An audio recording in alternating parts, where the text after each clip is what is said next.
আসসালামু আলাইকুম এভরিওয়ান। ভার্সিটির সিনিয়র ম্যাম গল্পের 14 নম্বর পার্ট।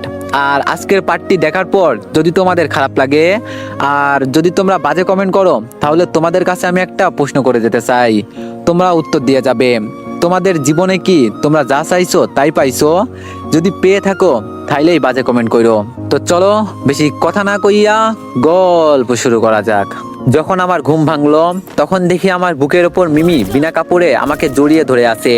আপুর অফিস থেকে ফিরে এসে এখানে যা কিছু হয়েছিল তা মনে করেই আমার মাথা ঘুরতে লাগলো। আমাকে এভাবে তুই ধোকা দিতে পারলি? আমি সামনে তাকিয়ে দেখি রিয়া চেয়ারের উপর বসে আছে। রিয়া চিৎকার দিয়ে বলল, কেন আমাকে ধোকা দিলি?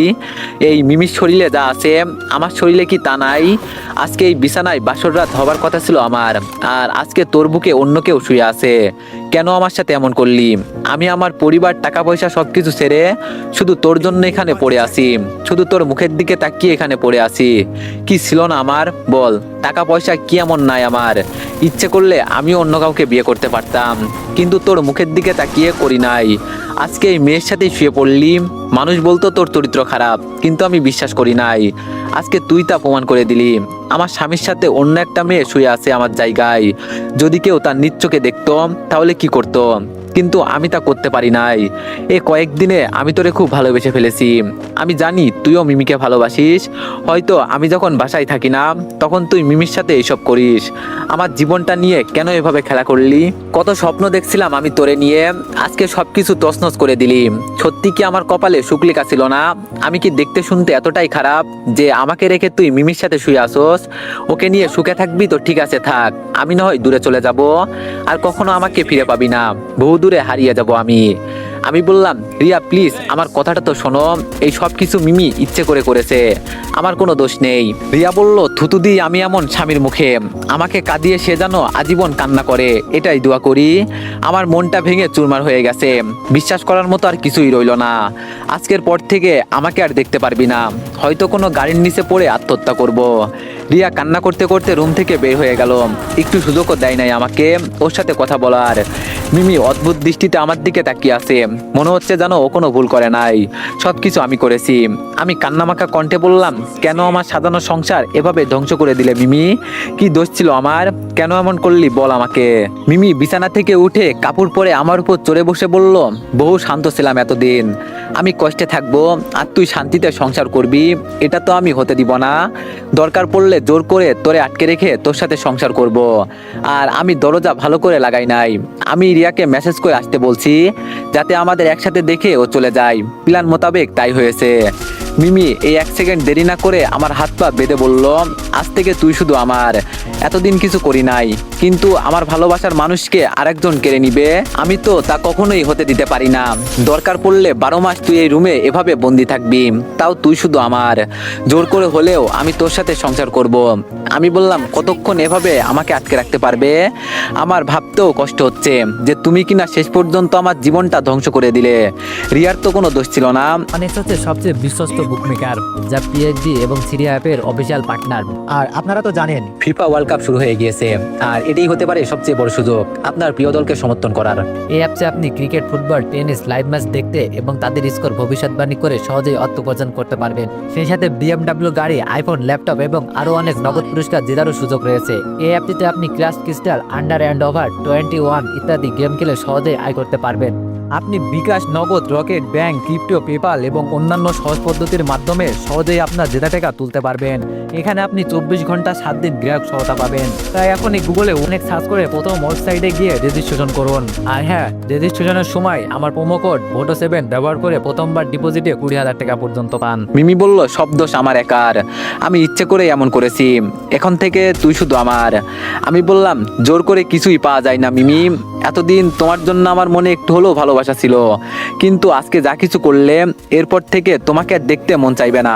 মিমি আমার গালে চুমু দিয়ে বলল, মন খারাপ করো না গো, একটু পর কাজে আসছে, আমরা বিয়ে করবো আজকে। আর রিয়া কখনো ফিরে আসবে না, ওকে যেভাবে বলছি আর আসবে না।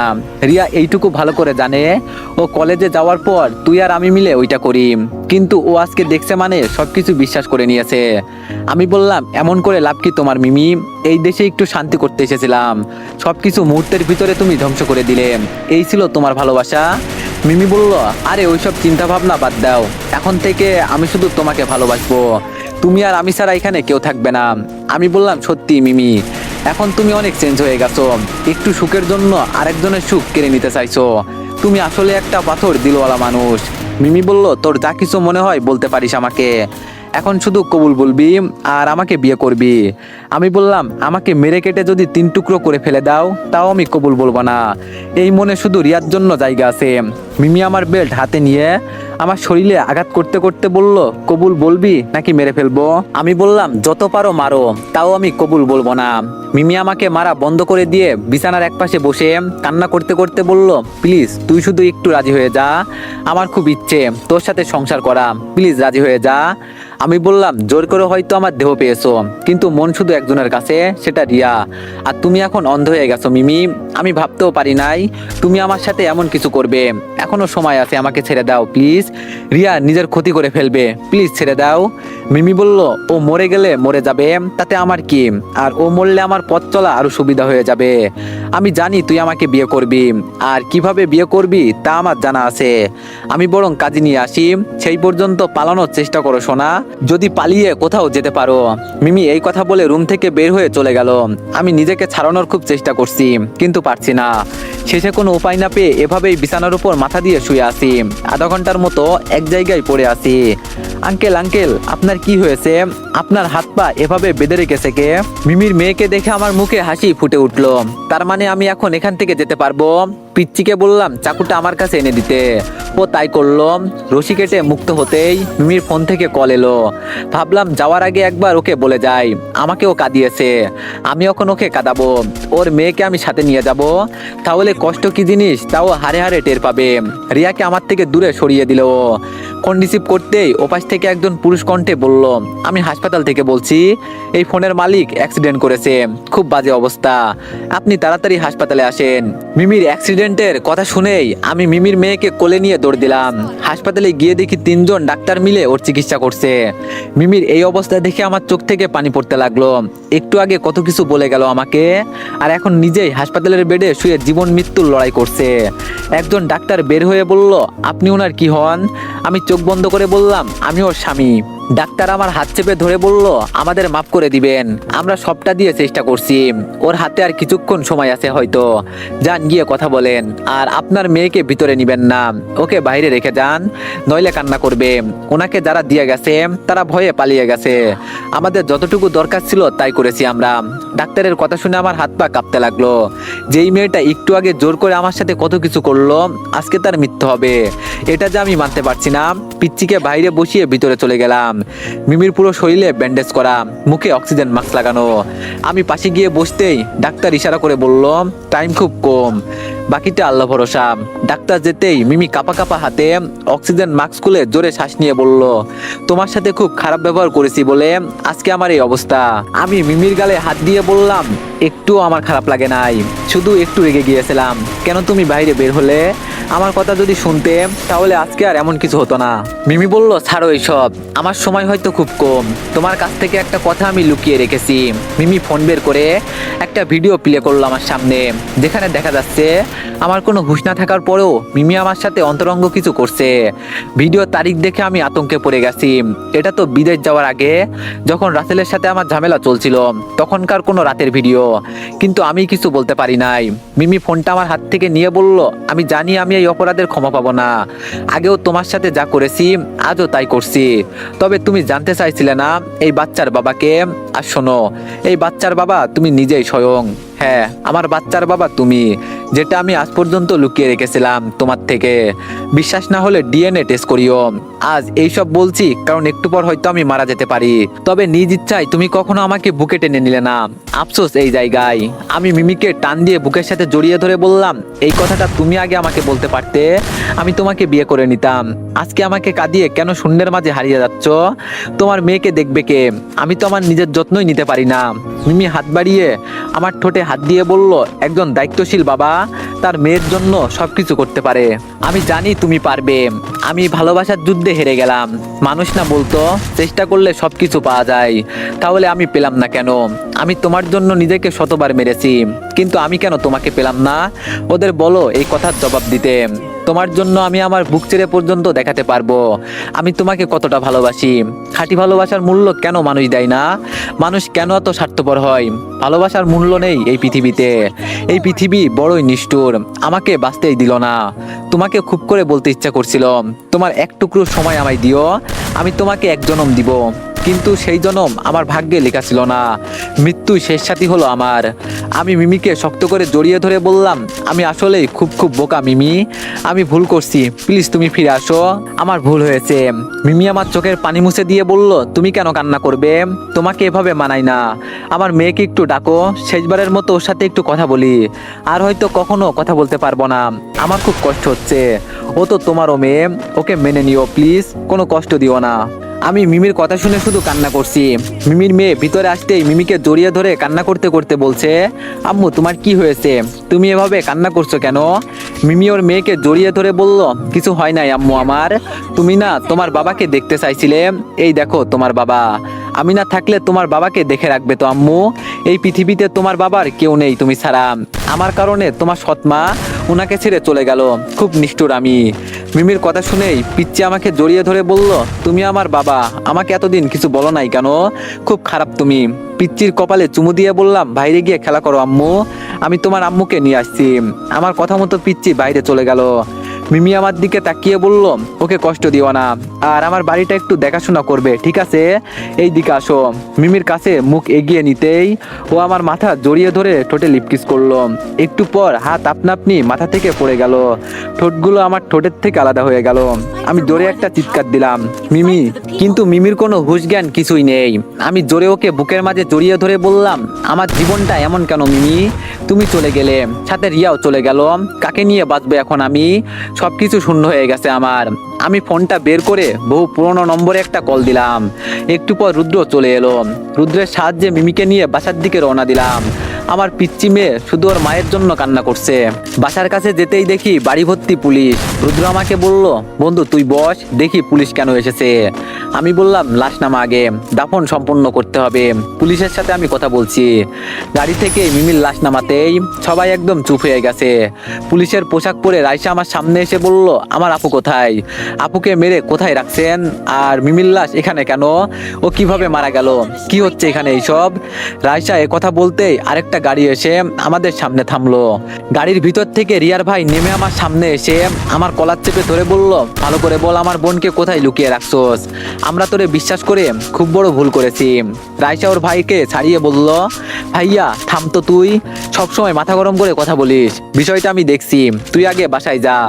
রিয়ার ভাই চোখ লাল করে বলল, যদি আমার বোনকে খুঁজে পাওয়া না যায় তাহলে তুই নিজেও কিন্তু হারিয়ে যাবি। রিয়ার ভাই গাড়ি নিয়ে চলে গেল। রুদ্র রাইসাকে বলল, প্লিজ ম্যাডাম আপনি এখন যান, ওর মন মানসিকতা খুব খারাপ। রাইসা আমাকে প্রশ্ন করলো, কি হয়েছে এখানে? আমি উত্তরে শুধু চুপ থাকলাম, কোনো কথা বললাম না। রাইসা এক প্রকার হতাশ হয়েই ওর টিম নিয়ে এখান থেকে বিদায় হলো। মিমির দাফন কাফন সম্পূর্ণ করে রুমে বসে আছি। পিচ্চি আমাকে জড়িয়ে ধরেই ঘুমিয়ে গেছে। রুদ্র আমাকে প্রশ্ন করলো, কিভাবে কি হয়েছে? আর এই পিচ্চি মেয়েটার এখন কি হবে? ও তো মনে হচ্ছে এখনো ভালো করে কথাই বলতে পারে না। আমি বললাম, ও আমার মেয়ে, আর আমি এতদিন বুঝতেই পারি নাই যে ও আমার মেয়ে। রুদ্র বলল, কি কোস, ও তোর মেয়ে?